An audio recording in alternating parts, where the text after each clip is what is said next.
Buenos días. Siguiendo la lectura en Números, hoy leemos 18 al 20.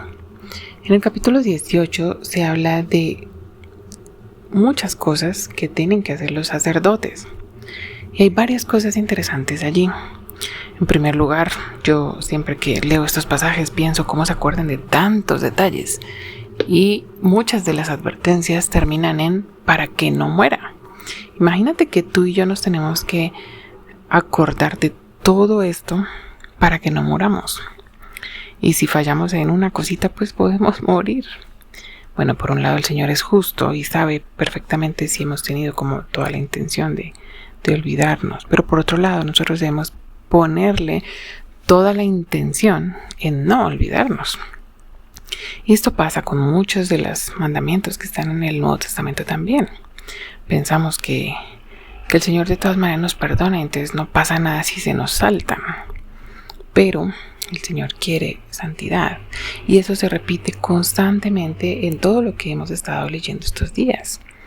Santidad, es decir, Él es santo y Él refleja su santidad en las cosas que se usan para acercarse a Él.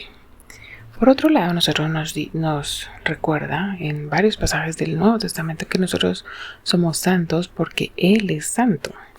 Entonces nosotros debemos vivir como santos. Y eso implica ponerle toda la intención en recordar todas las cosas que Dios nos ha mandado para que las pongamos en práctica. Y también eso lo dice en Mateo 28.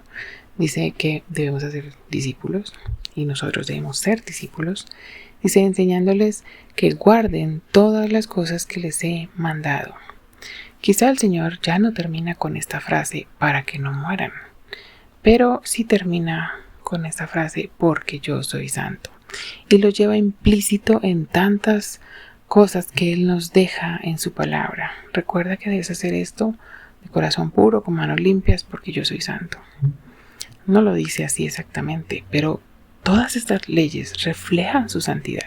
Y cuando tú quieres agradar al Señor, debes ser intencional en buscar cómo agradar al Señor y cómo recordar todas estas cosas que el Señor nos manda que guardemos. ¿Por qué? Porque Él es santo. Y se recuerda que tú eres pueblo santo, le decía a los israelitas allá en Éxodo, en Números, en Deuteronomio, se lo recuerda. Recuerda que tú eres pueblo santo, apartado para el Señor. No porque eras grande te escogí, eres porque eras pequeño, para que yo pudiera mostrar mi gloria allí. Y a nosotros nos dice, mira, ustedes han sido elegidos de toda su vana manera de vivir, y han sido rescatados para ser un pueblo santo, para anunciar las virtudes. Y una de esas virtudes grandes de Dios es que Él es santo. Así que nuestra vida, cuanto más se parece al Señor, más le glorifica y más muestra su santidad. Entonces, nos debemos recordar, ¿no?, de todas esas leyes del Antiguo Testamento, que de tantos días, que si el agua rociada, que si el animal tiene que ser así para este sacrificio y para este otro animal. Y la verdad es que a veces, pues como no tenemos esta costumbre, quizá nos abruman tantas cosas, pero esto nos enseña quién es Dios, nos enseña cómo es Dios. Y es muy, muy bonito entender, conocer al Dios Santo a través de todas las cosas que Él pedía hacer. Claro, en el capítulo 19 hay varios versículos que hablan de la purificación de los inmundos. Y justamente esto también refleja la santidad de Dios.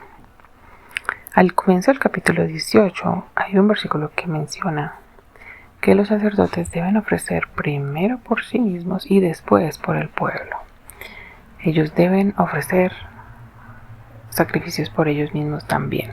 Ellos han sido consagrados a Dios para el servicio y deben ofrecer por ellos mismos constantemente sacrificios para su propio perdón de pecados. Incluso el sumo sacerdote, cada año, antes de entrar con sangre, por el pueblo, ellos debían ofrecer por sí mismos, por su pecado. ¿Por qué? Porque ellos también son pecadores. Y en Aarón lo vimos, ¿verdad? Lo hemos visto. Hay algo por ahí en medio del capítulo 18 que me llamó mucho la atención. Estaba investigando un poquito a qué se refiere. Y es el pacto de sal. No sé si habías escuchado esto antes, pero ahora que estás escuchando, analicemos un poquito juntos qué significa. Resulta que en el Antiguo Testamento y en esa zona del Medio Oriente, ellos tenían los pactos de sal. Y la sal representa la durabilidad, representa la no corrupción. Y el Señor muestra que Él hace un pacto de este tipo y de esa calidad con el pueblo. Y dice, yo hice contigo un pacto de sal. Era conocido. Y el Señor hace un pacto duradero. Un pacto que no se rompe tan fácil, que no se corrompe. Hoy en día la palabra no vale mucho, tristemente. Hay pocas personas que tienen la verdad como un valor y un principio respetable. Hoy en día los pactos no duran tanto. ¿Pactos de qué? Por ejemplo, matrimonio. ¿Qué valor le da el mundo a los pactos de matrimonio? ¿Qué valor le damos nosotros a esos pactos como cristianos? Este debe marcar la diferencia y es justamente el ponerle un poco de sal a esos pactos. Si nosotros nos esforzamos por orar, por pedirle al Señor que nos mantenga en matrimonio, nosotros nos esforzamos por mantener el matrimonio, estamos haciendo un pacto de sal que va contracorriente y que se preserva de la corrupción de este mundo. Así deberían ser todos nuestros pactos, deberían ser todas nuestras promesas, debería ser el pacto hacia Dios. O sea, Dios hizo con nosotros un pacto nuevo en la sangre de Jesús. Y justamente los pactos de Dios son firmes, son fieles como Él, son santos como Él. Y son pactos de sal, son pactos que no se dañan tan fácil, que se preservan, que se mantienen a lo largo del tiempo. Y esto debería ser una enseñanza para nosotros. ¿Cuánto nos estamos preservando para Dios? ¿Cuánta sal estamos poniendo a esos pactos que hacemos entre nosotros como matrimonios con Dios? Tanto que nos enseña el Señor en su palabra, ¿verdad? El Señor es fiel y gracias a Dios que Él es verdad y Él mantiene sus pactos hasta el final.